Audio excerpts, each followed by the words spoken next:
It's the beating of his hideous heart. Can you not hear it? Welcome, dear viewers, to the chilling tale of the Telltale Heart. In the heart of the 19th century, a story was born, seeded in the fertile mind of a man named Edgar Allan Poe. This tale, known as the Telltale Heart, first saw the light of day in the cold month of January in the year of 1843. It was received with a shiver of delight and a gasp of dread by those who dared to read it. This is not a story for the faint of heart. It pulls you into the mind of a man consumed by guilt and driven to the brink of madness. It's a journey into the dark, a descent into the depths of human psyche, where the line between sanity and insanity blurs. Beware, dear listeners.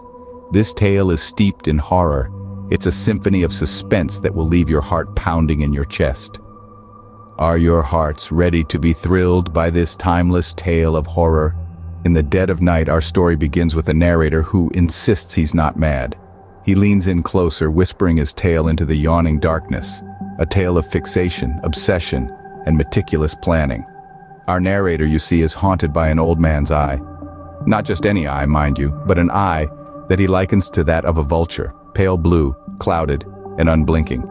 It's an eye that sends shivers down his spine, an eye that fills his dreams with nightmares, an eye that he simply cannot bear to look at any longer. But it's not just the eye that consumes him, it's the idea of the eye, the very concept of it, the thought of it watching him, judging him, knowing him.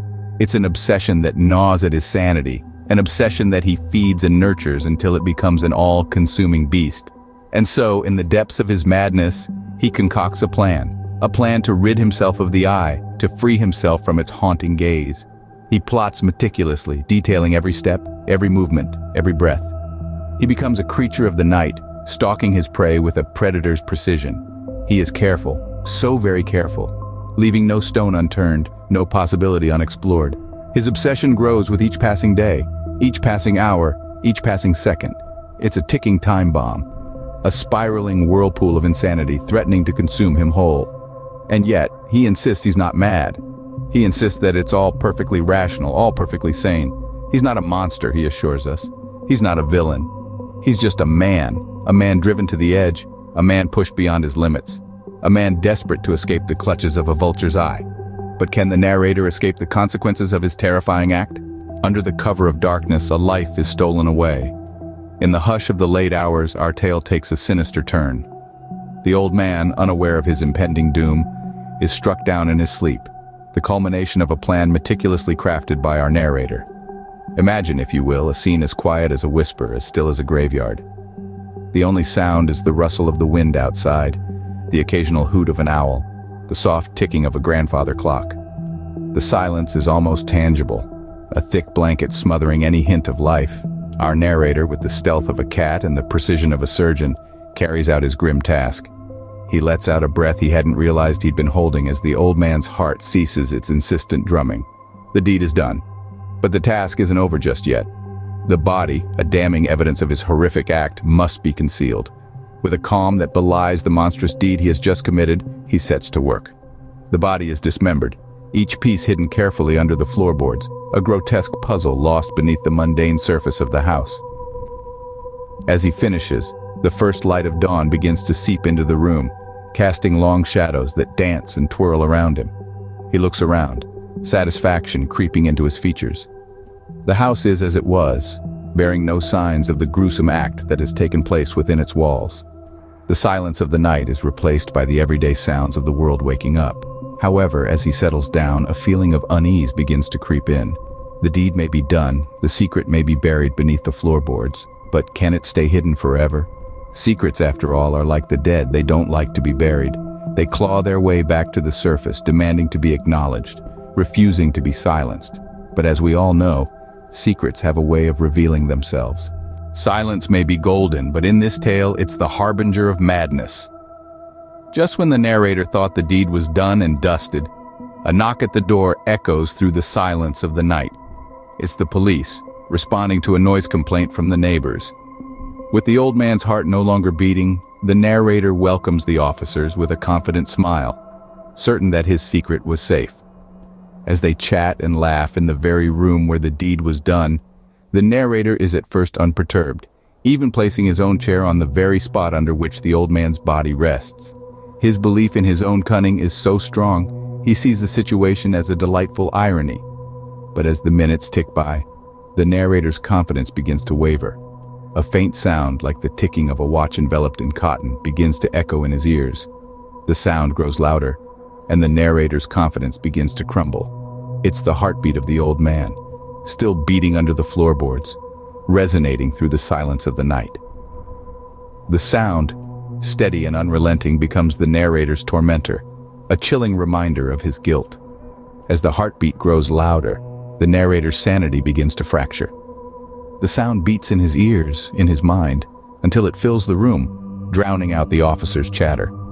It's a deafening drum, a relentless rhythm, the pulse of his own guilt. The officers, unaware of the narrator's inner turmoil, continue their conversation, oblivious to the damning heartbeat. The sound becomes unbearable, and in a fit of desperation, the narrator confesses his crime, revealing the old man's body hidden beneath the floorboards. In his attempt to silence the beating heart, the narrator instead reveals his own guilt. The silence he sought is shattered by his own confession, a chilling reminder that guilt, like a beating heart, cannot be silenced. The telltale heart has stopped beating, but its echo continues to haunt us. It's a story that has left an indelible mark on literature and pop culture alike, and its influence continues to ripple through time. Edgar Allan Poe's macabre masterpiece has been adapted into countless forms and formats, each one adding a new dimension to the tale. The silver screen has seen numerous interpretations of the story, each filmmaker imbuing their rendition with a unique vision. Then there are the TV episodes that have woven the telltale heart into their narrative tapestry, using Poe's chilling tale to send shivers down the spines of viewers in their living rooms. And let's not forget the radio dramas. There's something truly eerie about the disembodied voices telling the gruesome tale, the crackling static adding another layer of suspense. The story finds a new life in this audio-only format, the listener's imagination left to fill in the gory details. But perhaps the most profound impact the telltale heart has made is in the realm of the horror genre itself. It's a touchstone, a benchmark, a beacon guiding the way for those who dare to delve into the dark recesses of the human mind. It's a story that continues to inspire writers, filmmakers, and artists, its themes of guilt, madness, and the haunting persistence of a guilty conscience resonating deeply with audiences. The tale is a testament to the enduring power of storytelling, its ability to tap into universal fears and anxieties. It's a story that continues to captivate, to terrify, to leave us wide-eyed in the dark, our hearts pounding in our chests. So while the heart in Poe's tale may have ceased to beat, its echo lives on. It reverberates through the corridors of pop culture, bouncing off the walls of our collective consciousness. The heart may stop beating, but the echo of the telltale heart continues to resonate, reminding us of the haunting power of guilt and madness. As we bid adieu to our chilling tale, one question remains. What is your interpretation of our protagonist's descent into madness? Was it guilt that drove him to his confession? Or was it the incessant beating of the old man's heart? Could that heartbeat have been real, a ghostly remnant? Or was it merely a product of his guilt-ridden mind? And let's not forget about the eye, the vulture eye. Was it truly evil, or was it just an innocent victim of our protagonist's spiraling sanity? These, my friends, are questions that only you can answer. Each interpretation is unique, and every thought is a new layer added to the depth of this timeless tale. Feel free to share your thoughts in the comment section. Let's delve into the darkness together and unravel the mysteries that Edgar Allan Poe left behind.